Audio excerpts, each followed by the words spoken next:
যখন মিশর বিজিত হলে লোকজন আমর ইবনু আল আসের কাছে এলো মাসের প্রথম দিন। তারা তাকে বলল যে কোনো কোনো বছর নীল নদে পানি থাকে না।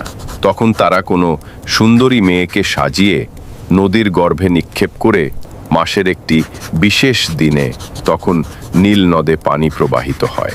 শুনে আমর ইবনু আল আস বললেন, এটা কখনো ইসলামে হতে পারে না। ইসলামে সব রীতিনীতিকে নিশ্চিহ্ন করতে এসেছে। তারপর তিনি উমর রাদিয়াল্লাহু আনহুকে চিঠি লিখে সব জানালেন।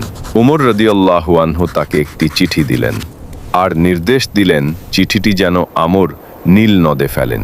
সেখানে লেখা ছিল, আল্লাহর বান্দা ওমর ইবনুল খাত্তাবের পক্ষ থেকে মিশরের নীল নদের প্রতি, যদি তুমি নিজেই প্রবাহিত হয়ে থাক তবে আর প্রবাহিত হইও না, আর আল্লাহ যদি তোমাকে প্রবাহিত করে থাকেন তাহলে আমি সর্বশক্তিমানের কাছে দোয়া করছি যেন তিনি তোমাকে প্রবাহিত করেন।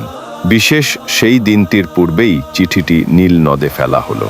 সকালে সবাই দেখল আল্লাহর ইচ্ছায় এক রাতে নীল নদ পানিতে পরিপূর্ণ।